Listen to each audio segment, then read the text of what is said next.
So the people, listen, we back at it, yeah? The world champions, we back at it tomorrow going against West Ham. Guess what it's gonna be? At the bridge. We home for a little while, right? We home tomorrow, yeah? We trying to get the job done against, this is your preview. West Ham versus Chelsea. Chelsea versus West Ham tomorrow at the bridge.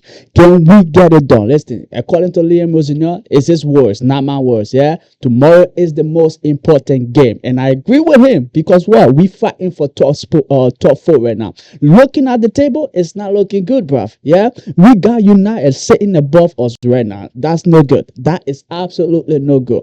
And then we have Liverpool also right our throat. So we just sitting there right now. And you have people like Fulham that are also doing good. Anybody can move into that top spot right now. Aston Villa doesn't look like they're going to lose point anytime soon, right? They played their last Champions League game, and I thought they was going to lose because in the first half they were down like what 2-0, only for them to come back. Morgan Rogers, by the way, well done. So this game is by far a must-win game, and we need to win this game. But before we get into everything, right? Hit the like, hit the subscribe, much appreciated. Now let's do it. Yeah. West Ham versus Chelsea, or Chelsea versus West Ham. The last time we saw them, we smoked them. The beginning of the season, we went over there, right, to the London Stadium and scored, yeah, and we showed them the business, and we showed them how it's done, right? Enzo Fernandez, I think, was on the score sheet, and a couple other people as well. I think even Chalobah was on the score sheet that day. Moises Caicedo, if I'm not mistaken, was also on the score sheet, yeah. And guess what Jesse we were wearing? The black one, and we showed them how it's done. But tomorrow game is going to be a different West Ham, right? The very first time we faced them, what's his name was there? Paul was there, right? Our old manager. Nobody should talk about that guy ever again. He was there. We managed to win that game, right? And today, tomorrow, we're going to be seeing, what's his name? Nuno, a different manager. Nah, they haven't even been on good form. They're still sitting, 18 on the table right now, right? But they won their last two games, and their last two games was against Sunderland and Spurs, right? They beat Spurs, yes, they did. And then Sunderland as well, and we struggled to beat Sunderland. If I'm not mistaken, we lose or we might have drawn against our game against Sunderland, right? So we have to go into this game fully ready, fully prepared, right? And ready to do whatever it is we need to do to be able to win this game. Now, we know in terms of injuries, right? What's his name? Cole Palmer is back. We know Estevar, all of the other people are now are available, excluding the people that usually are. So the Liverpool is still are. We know Lavia is back in training, but we don't expect Lavia to be in tomorrow's game as well. And what's his name? Darius Sugu is still far away. Now we heard that Liverpool is on the grass. Now he's not in team training yet, but he's doing his own individual thing, right? So good news in that regard because we're looking to win the Champions League. Yeah, we looking to win this Champions League. Now the Premier League maybe not, but let's say except everybody decide to go nuts and then flip, start doing things they're not supposed to do, then you must count us in, by the way. But tomorrow again, West Ham, they've been in good form, right? Like in their last two games. Now, if you count that third game, the FA Cup game, they also been in somewhat of a good form, right? And then you look at they got very good players in like what's it called? The fullback Derv that is just coming back from the AFCON, right? Brilliant player as well. You can you have to look at him and pretty much appreciate what he's doing as well as a fullback, and not just him, but you also have like their midfielder as well. He's also a very good player for them. So in that regard, they sometimes set up in like a 4-4-2, 4-3-3 type of formation, and who knows what could happen with them tomorrow. But I don't know how they're gonna set up, right? But I know for a fact the game tomorrow is gonna be a difficult game, right? Like they need to get out of that relegation zone. They're fighting that relegation zone. It's almost the same thing that we had this week. What's it called? 2 days ago against Napoli, right? They needed to win. We also needed to win to stay in the top 8. They also need to win to be able to stay in the competition. So it's pretty much what's going to happen here today. We trying to make 12-4, or we're trying to get ourselves back into 12-4. West Ham also need a win to be able to get out of that relegation zone. They're saying 18 right now. A win this weekend have the potential to be able to take them outside of that relegation zone and back in, not necessarily into a safe spot, but at at least a little bit outside of it, and it's a step forward. You know what I mean? But and we also want the win to be able to get ourselves into the, what's it called, the top four, because that way we know we secure our Champions League spot, and then maybe in terms of going for players in the summer window, we can go for the players that we actually want, and they themselves want to come because we have Champions League football, and that right now is one of the most attractive thing, if you're trying to sign a player. Are you playing Champions League? Because everybody want to be in that competition. Everybody want to be going all around Europe. So if you don't have that, there's a problem. And now we know in terms of competing for that spot, we have Liverpool that is competing for it. We also have Man United that is not competing for it. Since Michael Carrick came in, they've been on a good form. And then now Fulham is not that far. So plus also we have like 3-4 different people that are competing for it. Now the only people that you can say maybe they're clear of this competition is possibly maybe Arsenal. Arsenal is clear in terms of maybe top 4 competition. Now, the title race, that's a whole different conversation. And we are not in the title race here. Now, I will quote Maresca here. Listen, if we see ourselves in a good spot in March, right, then we might be having a whole different conversation. But for now, I don't think we are in the title race. But let's not delay. Let's get into the prediction, right? The predicted lineup. Let's do it. It's pretty much what I want to go with.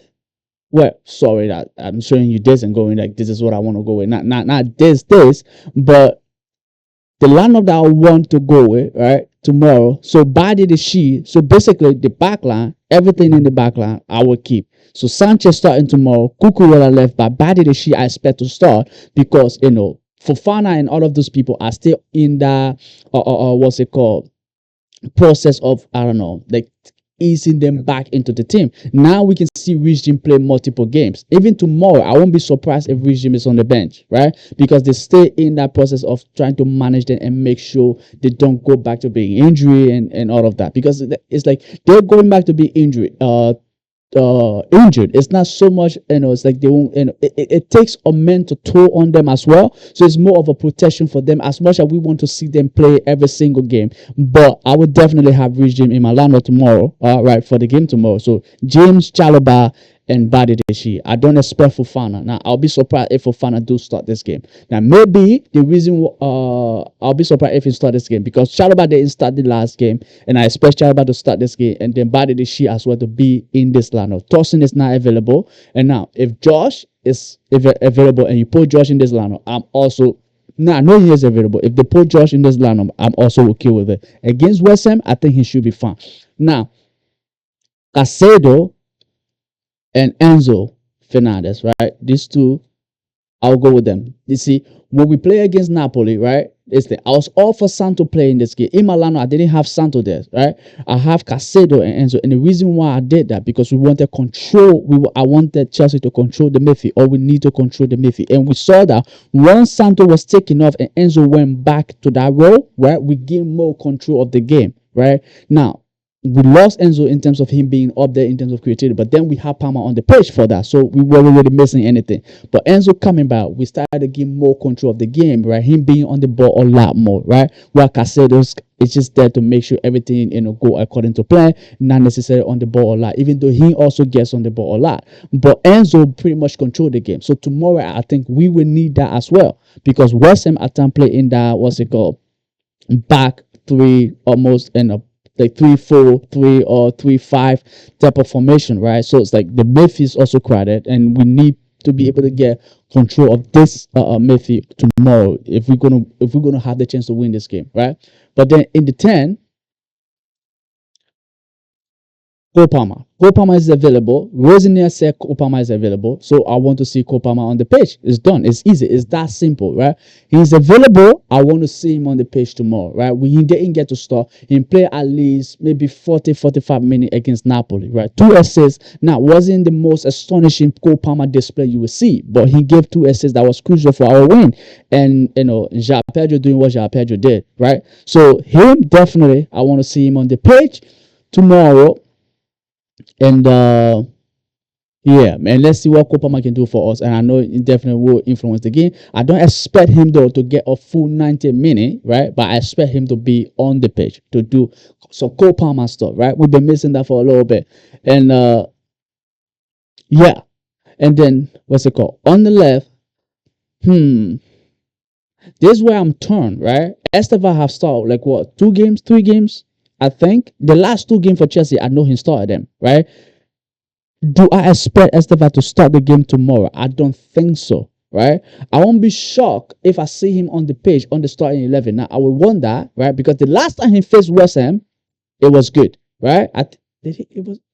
Did he score against West Ham? I'm not sure he did or he didn't, but I know it was good, right? The last time he faced West Ham, he came on the pitch very electric. Now tomorrow at the bridge, we home in front of our own people and all of that good stuff. The home crowd, all of that, right? Him being there, we know him. He loved the fans love him, telling everybody, vamonos, right? Yeah. But tomorrow, I reckon Pedro Neto will start ahead of it. And even though, now listen, I don't want Pedro Neto in my lineup right tomorrow. The last 3 games for him hasn't very been good.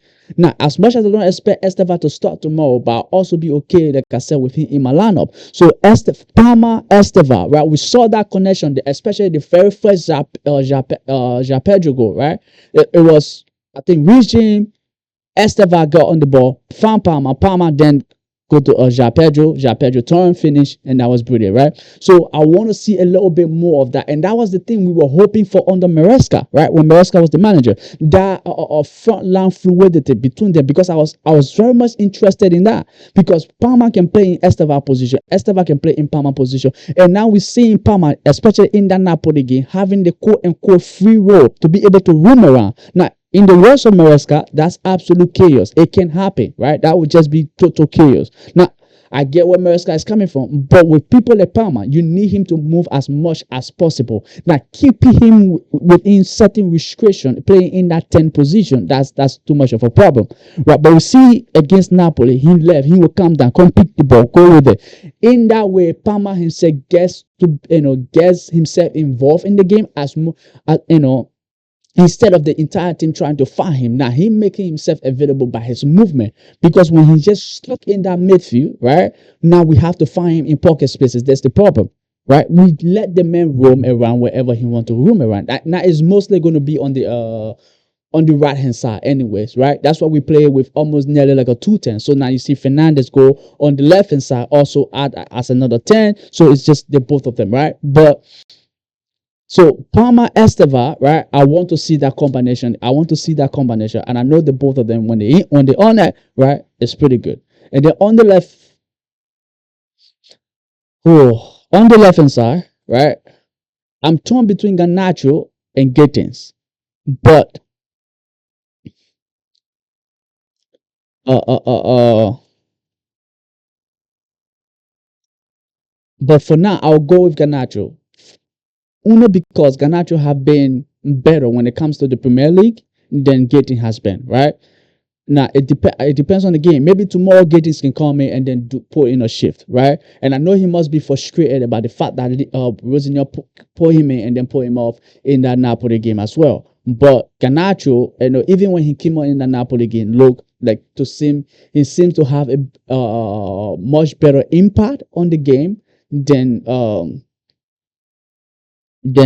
what's it called? I'll say Gittins. Even though I don't think Gittins had a bad performance in itself, but I think Garnacho did had a better influence on the game than Gittins. Garnacho was a little bit more involved. Even though, like I said, he almost shoot us in the leg, and I have problem with him for that. But I think he influenced the game a little bit more. Like his presence is felt as compared to Gittins. Let me just put it that way. But then up front, right? It have to be Ja Pedro. The man is on what? 5 goals in 6 games. He only since Rosenior came, he only managed to not score in 1 game. I feel like the Rosenior term or coming to Chelsea, he and Enzo Fernandez have been the beneficiary, right? They have benefited a lot. You see, Enzo is in form, right? Scoring in nearly almost every game. Same can be said for Ja Pedro, right? 5 goals or so in the 6 game on the Rosenior, right? Almost like a goal a game, right? That's pretty good. And some would say the lab should come out. I don't see why you want to make a case for Delap. And then if the striker is informed, you want to keep him that way, right? You want to keep the man happy, you want to keep the man going, and you want to keep him, performing as well. So it's not necessarily keep him happy, but he's in a role right now. Let keep that going, right? And maybe Delap can come from the bench, and hopefully if he come out, he also gets to make a point as to why he deserves to start. But until then, this is going to be my lineup: Esteva, Palmer, Ganacho, and Jean Pedro up front, right? So this is it, and I think this will be enough to be able to get us the win and all of that good stuff, right? Hopefully we don't shoot ourselves in the leg like we usually do, as most of the time. But in terms of prediction, what am I going to go with? Like I said, this game is not easy. It's not going to be an easy one, right? It's not the same West Ham that we faced earlier in the season. It's different, right? And I'm expecting a much tougher game, considering the fact that they also trying to get out of relegation zone. Now they lost Paqueta, right? That one of the most important players, right? He went back to Brazil. So am I expecting them to be weaker? Not necessarily, but we'll see. So my prediction for this game, I'm going Chelsea 3, West Ham 1. Chelsea 3, West Ham 1. Now, you see, nowadays we don't even predict what's it called, a clean sheet, because we know this team. But Chelsea 3, West Ham 1. That should be enough to get us the win. And who's gonna be on the I'm going Cole Palmer. Cole Palmer to be on the score sheet. Ja Pedro again, I think will be on the score sheet. And I'm gonna go for a rare name to get on the score sheet. I'm going Badiashile to score, to be also be on the score sheet. If Badiashile get a start and he score, let's say it's gonna be good. But thank you very much, ladies and gentlemen. Don't forget to hit the like, hit the subscribe, and I'll be bringing you a review for this game after the game as well. Now there are other videos that might be coming your way. So thank you very much, ladies and gentlemen. Much appreciated. See you later. Cheers.